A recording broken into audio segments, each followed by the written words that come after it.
Votos cordiais de saúde e paz a todos.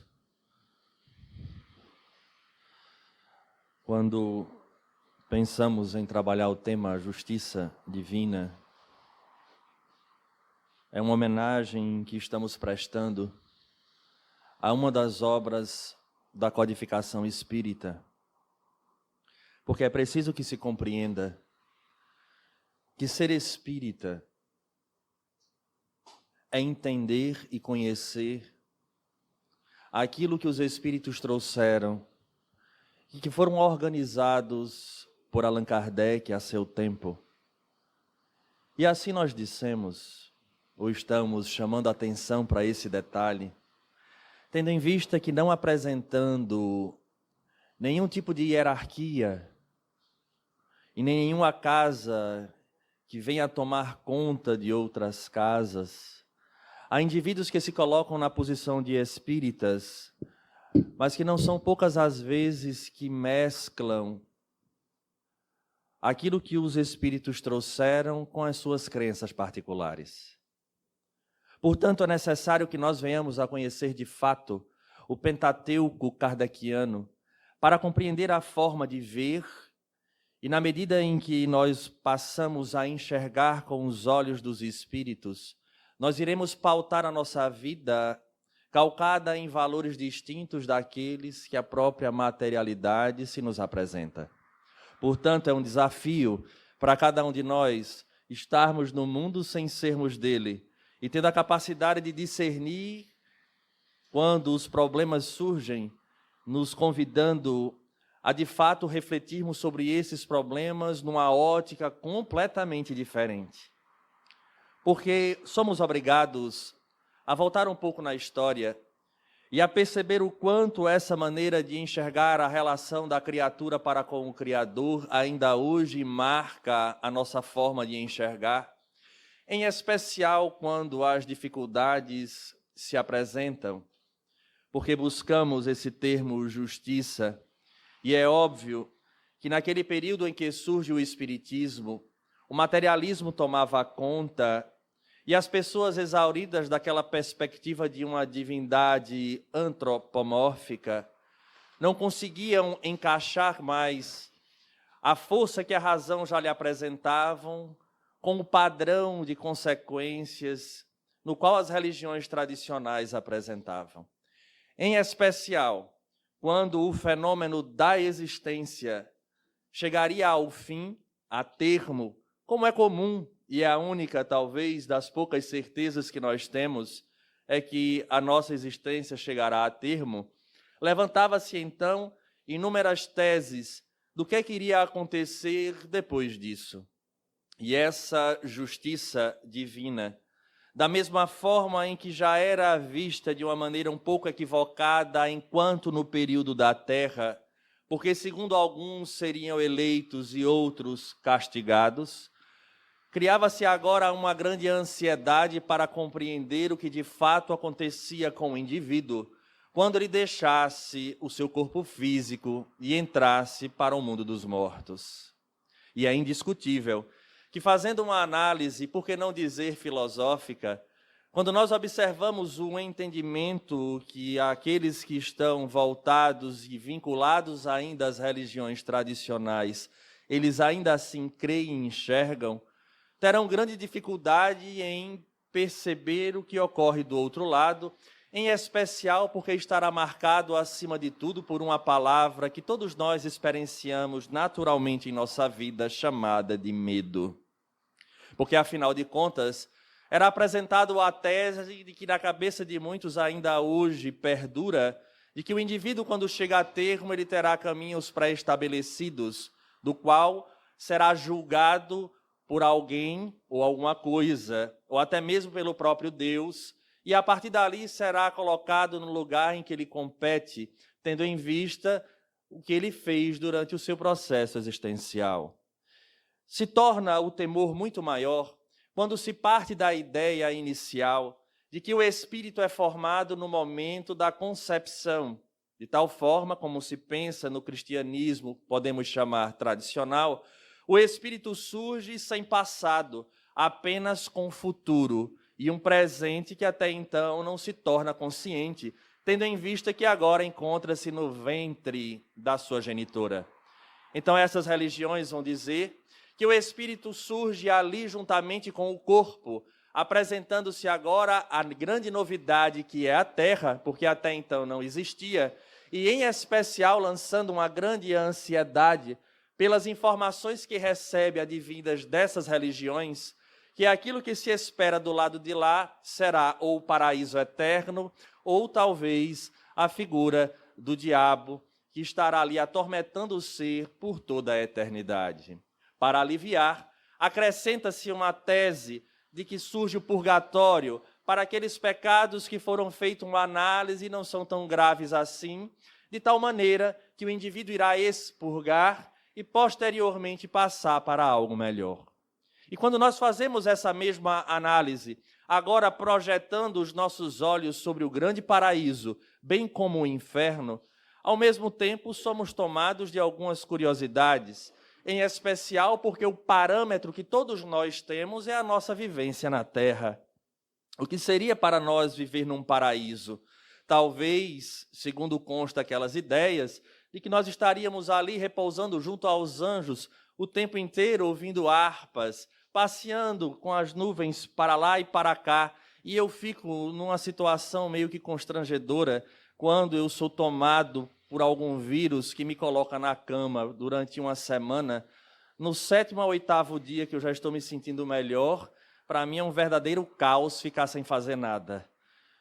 E eu não sei se o paraíso de fato seria paraíso ou se seria para mim um inferno, porque você passar a eternidade sem nenhum trabalho, sem nada edificante para ser feito, sem uma fofoca fraterna para que a gente venha fazer, eu fico pensando que é melhor talvez dar um jeito para ver se vai para um lugar um pouco mais animado. Então, nessa perspectiva, nós começamos a ver que o paraíso talvez não seja tão paraíso assim. E é nessa situação, é neste cenário, que a doutrina espírita chega trazendo paradigmas diferentes que nos fazem entender agora a justiça numa perspectiva distinta. A começar, porque este espírito que agora vem à Terra, ele não surge ali, ele não brota naquele instante, ele vem fruto de um passado, ele já traz toda uma herança, de tal maneira que o desconhecido para ele já não existe, nem no mundo espiritual, porque nós iremos retornar de onde nós viemos, muito menos à Terra, porque não é a primeira vez que nós chegamos aqui e aqui estagiamos. A questão é que normalmente nós, espíritos, quando reencarnamos, nós não tememos a Terra em si, mas as provas que nós iremos enfrentar diante da própria consciência que nos aponta algumas questões que deixamos pendentes no passado. Então a doutrina espírita lança uma ideia completamente diferente e leva o indivíduo a refletir sobre este fenômeno morte. É quando, lançado o Livro dos Espíritos, posteriormente o Livro dos Médiuns, para desmistificar a mediunidade, depois o grande roteiro, que é o Evangelho segundo o Espiritismo, vem apresentar então sobre essa condição da justiça, das consequências que nos aguardam e que todos nós somos testemunhas com o nosso próprio processo do existir, que seria a obra O Céu e o Inferno, lançada em 1º de agosto de 1865. E essa obra é um convite ostensivo a que nós venhamos a refletir e pensar na morte, para que venhamos a meditar melhor sobre a vida. Vamos pedir licença, porque o início da obra, há uma frase que Allan Kardec nos traz, que nós fazemos questão de frisá-la nesta noite. No capítulo 1º, o primeiro parágrafo diz assim: vivemos, pensamos e agimos. Eis o que é concreto. E morremos, o que não é menos certo. Mas deixando a terra, para onde vamos? Em que nos transformaremos? Estaremos melhor ou pior? Existiremos ou não? Ser ou não ser? Tal é a alternativa para sempre ou para nunca mais. É tudo ou nada. Ou viveremos eternamente, ou tudo estará acabado sem volta. Vale bem a pena pensar sobre isso. E é interessante, porque a doutrina espírita vai lançar esse paradigma para nós. Pensar sobre o que nos aguarda, porque é uma relação íntima com o que nós fazemos hoje.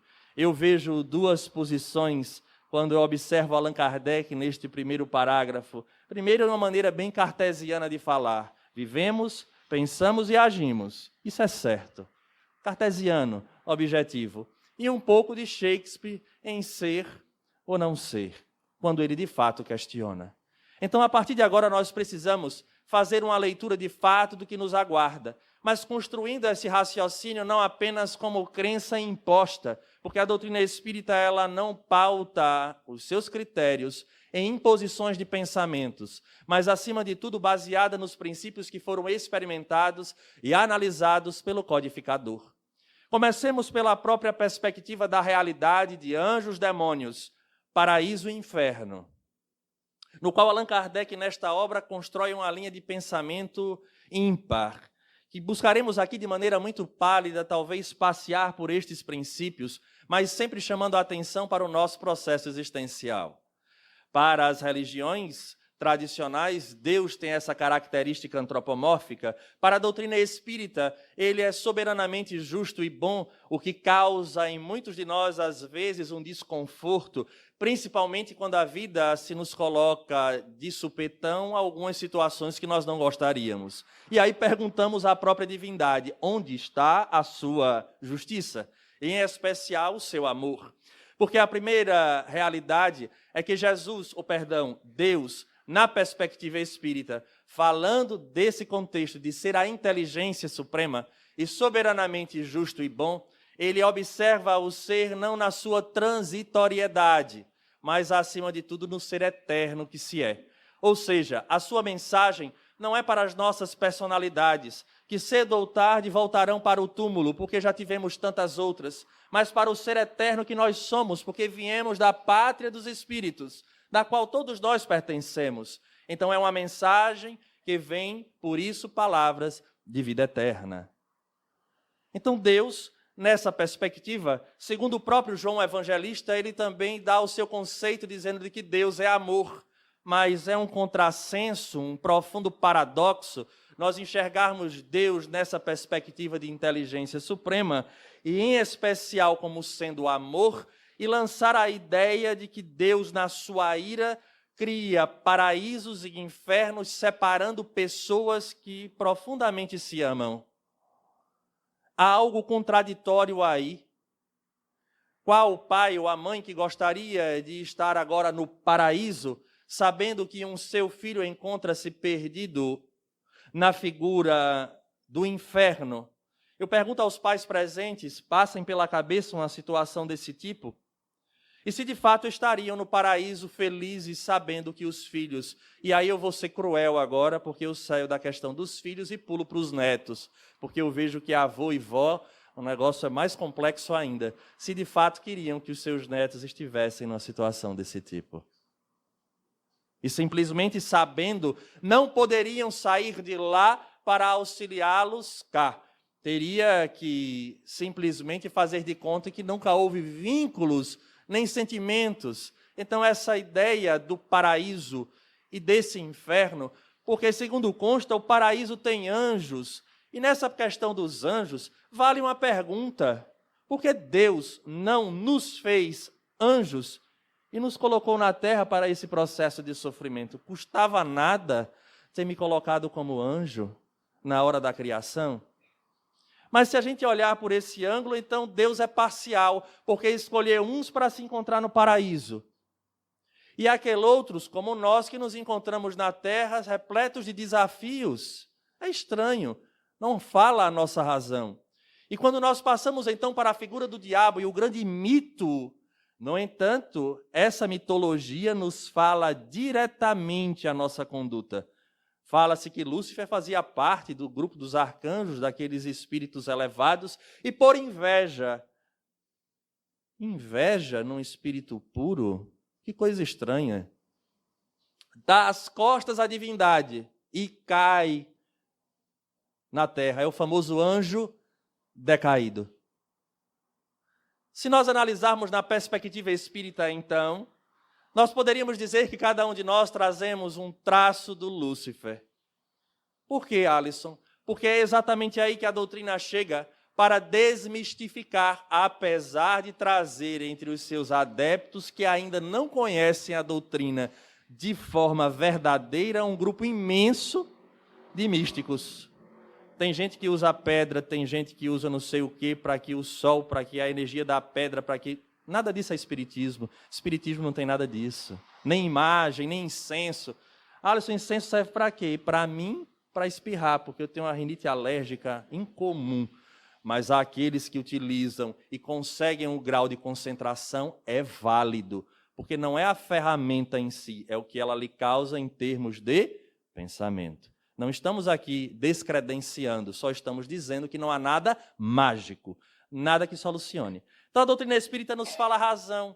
Então nesse instante, nós começamos a perceber que agora ela nos convoca a entender esse fluxo da justiça divina, e em especial nessa obra, onde ele vai dividir em dois grandes grupos, ou duas grandes partes, onde a primeira ele vai fazer essa tese, ele desmonta, ele desconstrói a tese do inferno, a tese do paraíso, dos anjos e dos demônios. E agora, ao final da primeira parte, ele apresenta o código penal da vida futura. O que de fato acontece com cada um de nós hoje. Hoje. A verdade é essa. Por que hoje, Alisson? Mas não é ao espírito que ele fala, é a mensagem espírita. Ela atinge o espírito, estando ele na condição de desencarnado, fora da carne, ou estando ele na condição de encarnado, como nós nos encontramos. Por quê? Porque a lei divina, ela é única.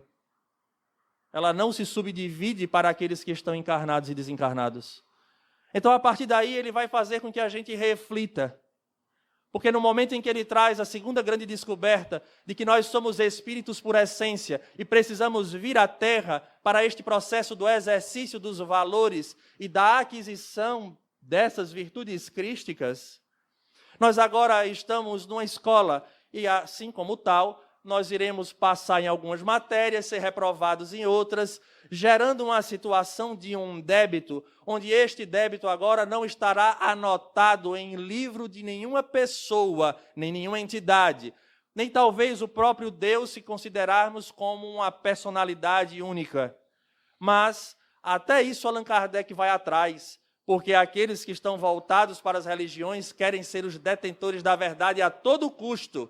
E ele, sabendo desse princípio, ele pergunta aos Espíritos, na questão 621, no Livro dos Espíritos, onde está escrita as leis divinas. E os Espíritos respondem de forma ímpar na consciência. Não era no Livro dos Espíritos, que decepção. Nem era em nenhuma outra obra sagrada. É na consciência. Então, na verdade, nós caminhamos para despertar a consciência na qual se encontra a lei divina em nós. E enquanto a gente não desperta, o ciclo ele se repete, no qual os espíritos afirmam a Allan Kardec que é necessário voltar à Terra. E neste processo do voltar, nós iremos nos deparar com as situações que nós deixamos para trás e que neste mergulho esquecemos, mas que as consequências não deixam de acontecer, no qual será classificado na doutrina como provas e expiações. Então existe uma relação direta em todas as vidas. Hoje nós somos a síntese de tudo que nós vivenciamos. E isso é fantástico. Porque agora a ideia do medo de ter alguém que há de nos punir ad eterno, ela não existe mais. A perspectiva que se tinha antes era uma condição de uma heteronomia. Ou seja, o que iria acontecer conosco estava fora dos nossos desejos. Não era controlado por nós. Nós éramos vítimas dessa divindade. Quando a doutrina espírita chega à Terra, apresentando esse conceito da divindade, apresentando o conceito de que nós somos espíritos, logo temos um passado e um futuro. E a condição do reencarnar para repetir as lições e aprender, chegamos a um nível tal que saímos da heteronomia e assumimos a chamada autonomia. autonomia. E aí é a grande proposta de Jesus. Por isso dissemos de maneira muito clara que o Espiritismo é de fato o Evangelho redivivo. É a mensagem de Jesus novamente na terra. Porque quando a gente passa os olhos no Evangelho, perceberemos que o que Jesus proporcionava aos indivíduos que estavam com ele era uma condição chamada autonomia e não heteronomia. O indivíduo que toma posse de si, compreendendo essas leis e agora opta por viver de acordo com o que ele acredita ser o certo. Obviamente que a doutrina, então, por sua vez, ele acrescenta de maneira clara um conjunto de leis, chamada de leis naturais, que são as leis morais. Em que o indivíduo, ele simplesmente compreende a mensagem de Jesus na condição do renuncia-te a ti mesmo, ou seja, renuncia-te a esses teus impulsos que são contrários à lei divina e opta por mim, carrega a tua cruz. Não há nada nessa cruz, a não ser as nossas próprias mazelas, o nosso desejo de caminhar conforme nós queremos, achando que não há lei. E aí vem esse código da vida futura, que Allan Kardec nos traz de maneira preciosa alguns itens, onde ele pôde observar através do diálogo com os espíritos, e com isso a perfeição da justiça divina, que faz com que nada do que ficou pendente, nem nada do que a gente faça meia boca, fique para trás. O problema é quando chega a conta, que aí a gente sempre acha ruim, achando que deixamos ou que algo está errado nessa vivência. E aí, mais uma vez, iremos utilizar do próprio livro, do Código Penal da Vida Futura, do livro O Céu e o Inferno, quando ele vem com alguns itens, se não nos falha a memória agora, 33 itens. E nós separamos poucos, muito poucos, só para que a gente discuta alguma coisa e não vamos discutir todos agora. Sendo o sofrimento inerente, olha o que ele coloca, no 5º item, sendo o sofrimento inerente à imperfeição, como o gozo à perfeição, a alma traz em si o próprio castigo ou prêmio, onde quer que se encontre, sem necessidade de lugar circunscrito.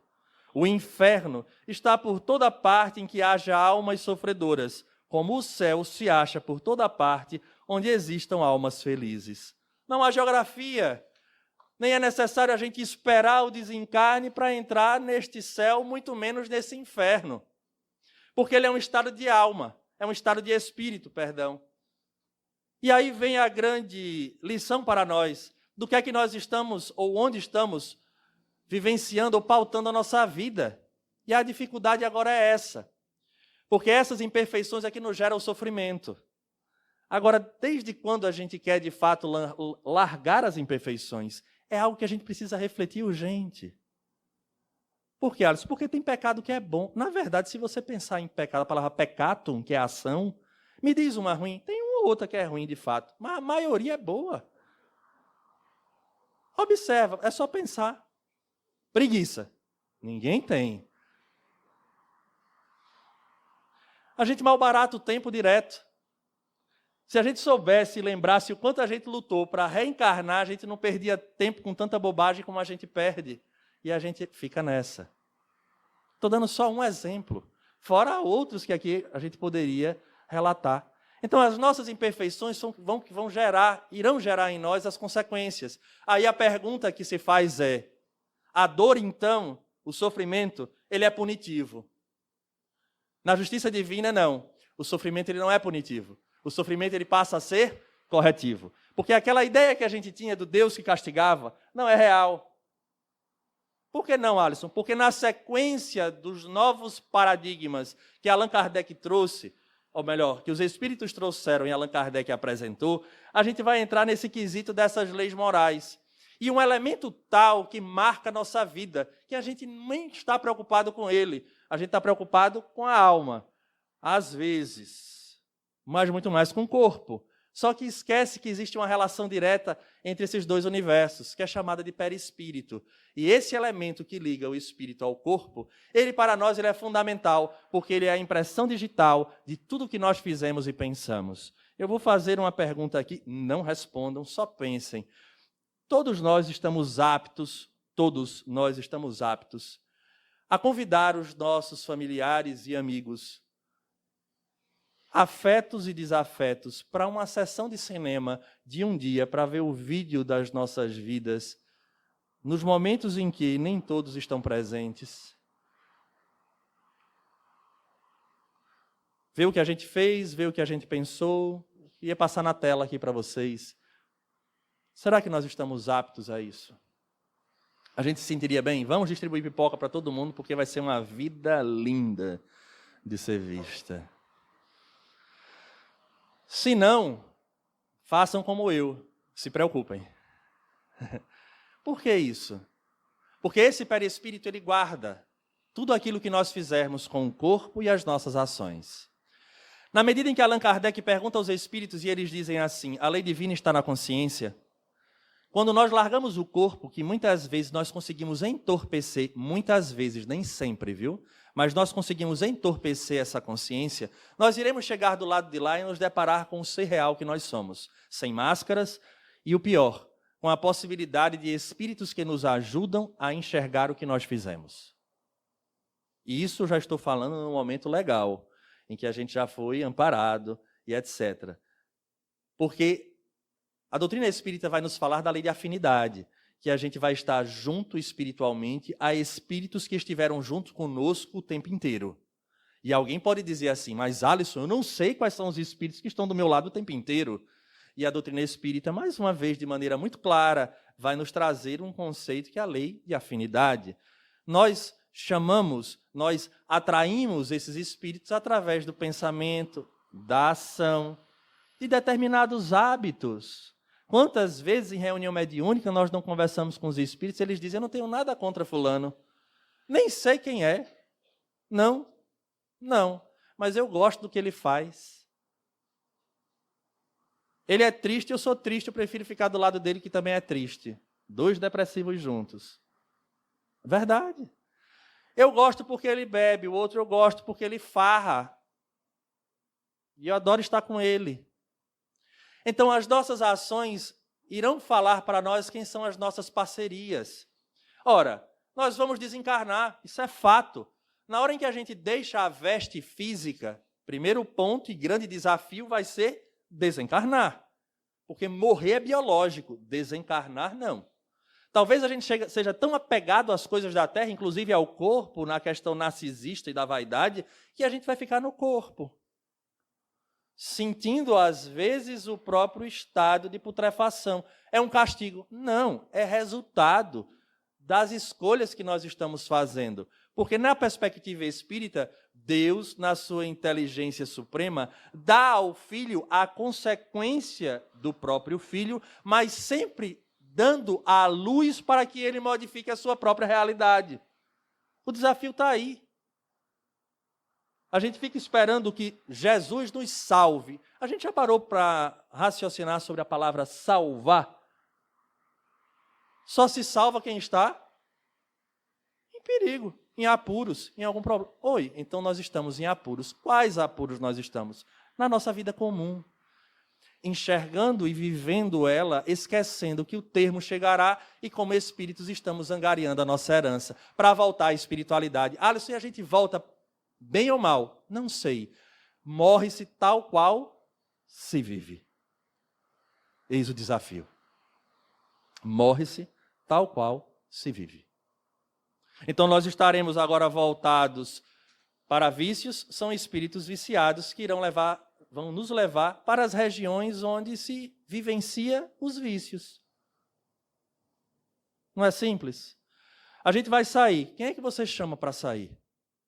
Normalmente as pessoas que nós temos afinidade. A gente vai sair do corpo. Quem é que vai estar esperando a gente? Quem tem afinidade. Mas, Alisson, meu pai, minha mãe, vai.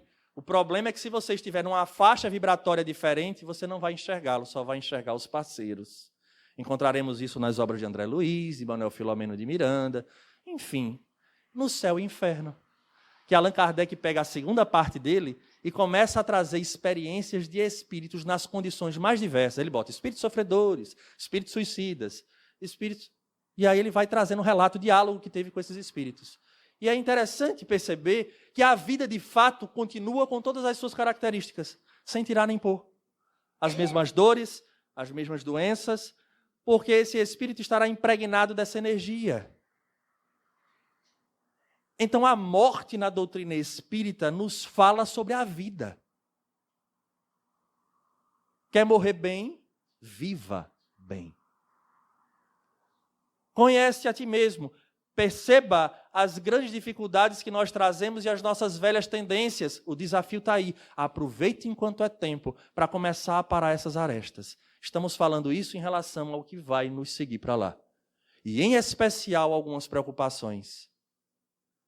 Mas, Alisson, preocupações. Tem gente que chega do lado de lá altamente preocupada, estressada, com herança, com negócios, com a família. Mas, Alisson, a gente não se preocupa com a família, se preocupa. Mas, acima de tudo, se nós trabalhamos o valor da fé raciocinada, de que existe uma razão de ser para tudo e que cada um escreve a sua própria história, nós conseguiremos aliviar um pouco essas preocupações. E buscaremos recursos para auxiliar esses espíritos amados que estão na terra.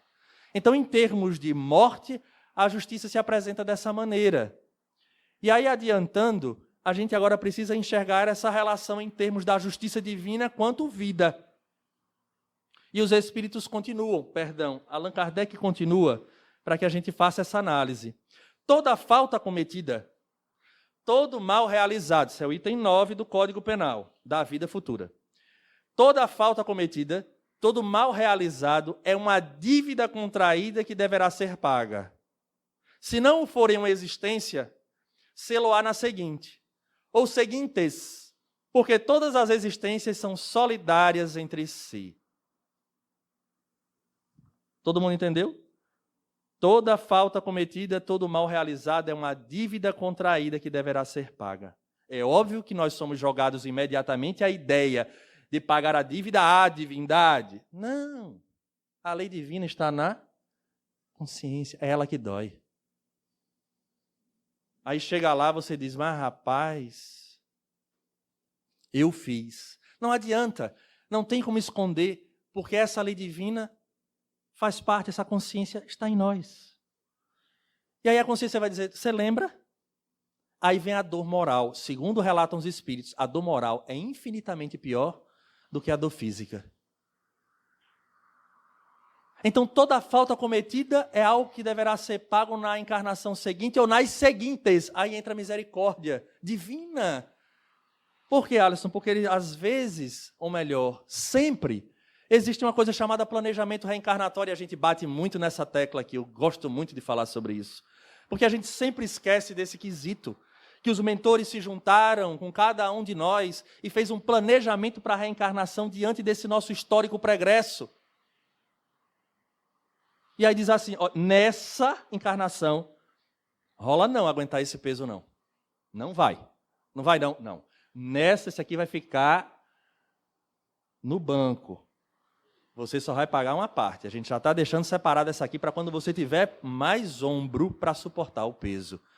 Por incrível que pareça, está pesado agora, tenha certeza, já foi aliviado. Porque a misericórdia divina faz com que a gente pague um negócio à prestação. Não é sempre à vista. Se fosse à vista, não sobrava um. Entende? E a prestação a gente atrasa. Na verdade, a prestação a gente atrasa, negocia, faz qualquer negócio. E o pior que tem, está lá escrito, provas e expiações. Às vezes a prova ela é adiada. Olha que beleza. Não dá agora, não suporta, adia. Acontece. É a misericórdia divina, soberanamente justo e bom. Então, o que está acontecendo de difícil, tenhamos a certeza. Foi uma causa passada ou uma causa atual, onde o passado falou mais alto. Como assim, Alisson? Porque há situações que já são reflexos do ontem, diretamente. Eu vou dar o meu próprio exemplo. Já falei aqui em inúmeras palestras, aqueles que nos conhecem sabem disso, nós temos um problema que chegamos ao ponto de passar por um transplante. Não tinha como fugir. Já era um processo expiatório, não tinha mais, e eles adiaram o que puderam. Mas há situações outras que às vezes a gente consegue adiar. aliviar, fazer com que haja uma negociação. Porque, de fato, a misericórdia divina, ela nos trabalha junto conosco, fazendo com que a gente chegue a ter êxito, que é o principal. O objetivo não é punir, é fazer com que o indivíduo aprenda. Então, é isso que acontece. Então, a gente não deve enxergar as situações como acabou. Não, calma. A espiritualidade sabe, foi feito um trabalho. Agora, é necessário passar. Nós temos que, porque afinal de contas foi uma plantação que nós a fizemos. E agora é hora do resgate. E esse aprendizado estará gravado em nós. Isso é que é o mais interessante. É que a espiritualidade deixa gravado em nós esse aprendizado, para que numa próxima situação a gente opte. Porque são aquelas situações que chegam, que são as atuais, a gente se depara com um problema que a gente criou agora, mas a gente vai responder a essas situações com a tendência negativa que nós trazemos do ontem. Então o Evangelho é muito claro, ele coloca lá causas atuais e causas anteriores das aflições. As atuais são situações que nós provocamos, mas que são frutos das nossas velhas tendências. Daí a beleza da justiça divina. A gente não foge, plantou, colhe. Mas, Alisson, e essa pauta do certo e do errado, dessa ética crística, estão nas leis morais. Porque, se não, vamos pensar, só ia valer para o mundo cristão. Aí a gente olha para o mundo islâmico, aí diz, mas eles não acreditam como nós acreditamos em Jesus. Jesus, para eles, é um profeta. Respeitam, mas não seguem o Evangelho. E agora, a lei não vale? Vale, porque não é a lei que está escrita ali, são as leis morais que regem o universo. Por isso é uma questão ética, e não do fato de se estar certo ou errado conforme a cultura. Então vejamos a delicadeza da doutrina em observar esses detalhes. E aí o código continua. Vejamos o que ele nos fala. Item 10. O espírito sofre, quer no mundo corpóreo, quer no espiritual, a consequência das suas imperfeições. Todas as misérias, todas as vicissitudes padecidas na vida corpórea são oriundas das nossas imperfeições. São expiações de faltas cometidas na presente ou em anteriores existências. Pela natureza dos sofrimentos, prestemos atenção nesse detalhe, porque espírito é curioso. Eu estou sofrendo por quê? Pela natureza dos sofrimentos e vicissitudes da vida corpórea, pode-se julgar a natureza das faltas cometidas em anterior existência, bem como das imperfeições que lhe deram causa. É só olhar o que está acontecendo, que diante desta análise pode-se saber o que foi que aconteceu ontem ou o que está acontecendo agora. Então não tem nada místico, não tem nada extraordinário. A doutrina ela não vai trazer nada além da conversa com o racional, quando a gente entendeu Deus, Espírito, a lei de causa e efeito e a autonomia de cada um de nós na nossa vida. Tem pessoas que chegam aqui nas horas das orientações pedindo que os Espíritos resolvam tal problema. Não vai. Há outros que dizem, me diga o que eu tenho que fazer. Diga para mim se eu vou ou não vou, se eu faço ou não faço, se eu... Sabe quando é que um espírito sério vai responder dessa forma? Em raríssimas situações. Eu posso dizer quase nunca. Mas, Alisson, por quê? Por causa de uma coisa chamada livre. Se o mérito e o demérito é nosso, na hora em que o Espírito disser, faça, vá por ali, deixou de ser o mérito, passou a ser dele. Além do que, nós somos tão ingratos que a gente no primeiro momento agradece. Mas daqui a pouco, quando a cruz começar a pesar, a gente vai dizer, rapaz, eu fui marcado por um destino que eu vou dizer, viu? Eu podia ter falado com outro espírito, porque ô coisinha difícil que ele pediu para eu fazer. É verdade. Nós somos assim. Nós queremos a zona de conforto, mas é necessário o mérito. E é isso que o céu e o inferno vai trazer para a gente. Mas, Alisson, e a solução de tudo? Por que nós passamos por tantas situações? E como solucionar? E aí os espíritos também falam, né? Kardec vai trazer no item 16. O arrependimento é o primeiro passo para a regeneração. Mas não é suficiente, sendo necessárias ainda a expiação, ou prova, e a reparação. Olha que beleza. Arrependimento, expiação e reparação são as 3 condições necessárias para apagar os traços de uma falta e suas consequências. Arrependimento, vou repetir, arrependimento, expiação e reparação são as 3 condições necessárias para apagar os traços de uma falta e suas consequências. O arrependimento suaviza as dores da expiação, abrindo pela esperança o caminho da reabilitação. Só a reparação, contudo, pode anular o efeito, destruindo-lhe a causa. Do contrário, o perdão seria uma graça e não uma anulação das faltas cometidas. Vamos refletir sobre esses 3 itens? O arrependimento, a expiação e a reparação. Nós gostaríamos de, antes de tocar nesses 3 pontos, para mostrar o quão é desafiador entender e buscar a ser espírita, nós perceberemos que as consequências que nós geramos para as nossas vidas, elas não são só aquelas diretas, ou das pessoas que se relacionam conosco diretamente. Alisson, seja mais claro. Às vezes nós temos a falsa impressão de que eu prejudico a B, e na hora em que eu prejudiquei a B, eu passei a ter uma responsabilidade sobre B. Não é real. Não é essa a ideia. Nós não devemos a pessoas. Nós devemos à lei divina que está na consciência. Na hora em que eu faço um mal a B, B tem uma oportunidade magnífica de perdoar a mim e seguir em frente no seu processo evolutivo sem marcas. Pelo contrário, com mérito.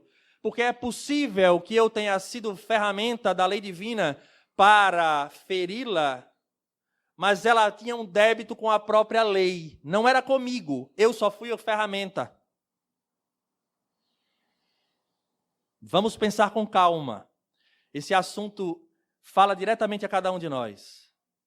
E aí a gente tem essa ideia que estamos agora relacionados direto. Não é verdade. O negócio é muito mais amplo e, ao mesmo tempo, a divindade nos arruma situações para que a gente se ajuste sem fazer com que outros sofram pelo nosso equívoco. Porque se essa pessoa me perdoa, ela segue, eu fico com um débito. Agora encontrarei uma situação que eu atrairei pelo próprio processo da causa e efeito e irei sofrer da mesma maneira, em proporção ao que eu causei. Foi o que a gente leu num item atrás. Mas não é a pessoa que precisa passar comigo. Não obstante, quando essa minha ação para com a pessoa gera consequências para terceiros, eu agora respondo pelo mal que fiz à pessoa e as consequências que geraram para os terceiros.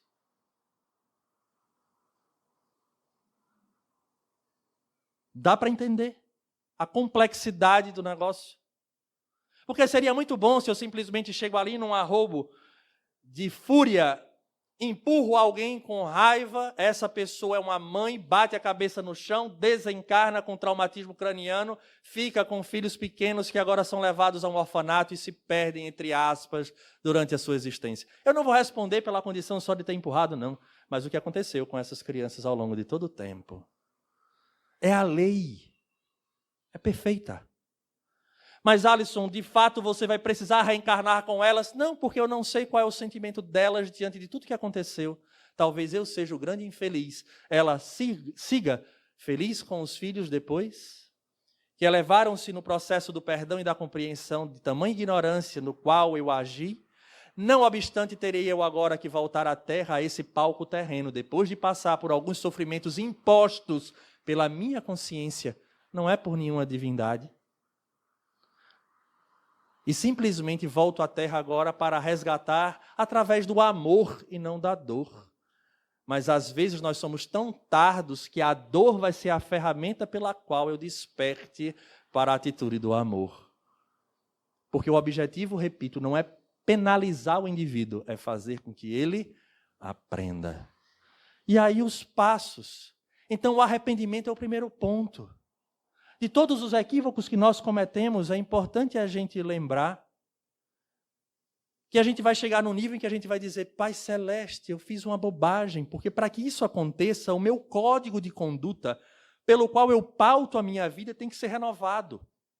Porque talvez eu olhe e diga: isso não é nada demais. Não é nada demais agora, que eu não consigo enxergar. Lá na frente, quando a gente amadurece espiritualmente, a gente diz: como eu fui infeliz. E aí vem o arrependimento. E no processo do arrependimento, pesará sobre nós algo que nos marca profundamente, que o Evangelho nos fala: o egoísmo e o orgulho. E o orgulho, então, fala muito mais alto, porque nós estamos numa casta tamanha, em especial quando entendemos aquilo que deve ser, que nós não aceitamos o próprio erro. E isso é fruto do orgulho. Então nós nos castigamos, nós nos punimos. E o Espírito Manuel Filomeno de Miranda vai dizer que isso é tão marcante em nós, que não são poucas as vezes que nós atraímos ou desenvolvemos doenças em nosso corpo via culpa inconsciente, para que venhamos a nos sentir, entre aspas, quites com o que nós fizemos de errado. Daí a necessidade do auto-perdão, porque o arrependimento não é por este viés. Não é o viés da culpa e ficar se colocando no chão toda hora e dizendo: eu errei, eu não podia ter feito. Isso é orgulho. E a gente nem percebe. Por isso a doutrina diz, em bons termos de música popular, né? Levanta, sacode a poeira e dá a volta por cima. Dói errar muito. E quanto maior for o nosso orgulho, mais dolorido é o erro. Por isso ele não para no arrependimento, porque este próprio processo de identificar vai gerar em nós o segundo item, a condição da expiação. A gente vai expiar agora as consequências. E a gente começa expiando por ter feito equivocado. E já saber que errou. Meu Deus, como dói saber que eu errei.